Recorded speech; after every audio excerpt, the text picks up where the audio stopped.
messing around with the Mixolydian mode on the gourd banjo in G, and I think it sounds really cool.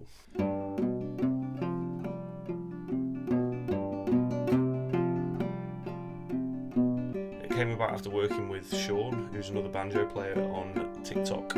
We've been trying to figure out how to put a gourd banjo and a steel string banjo together. So I've come up with a piece in the mode. Here's what it sounds like.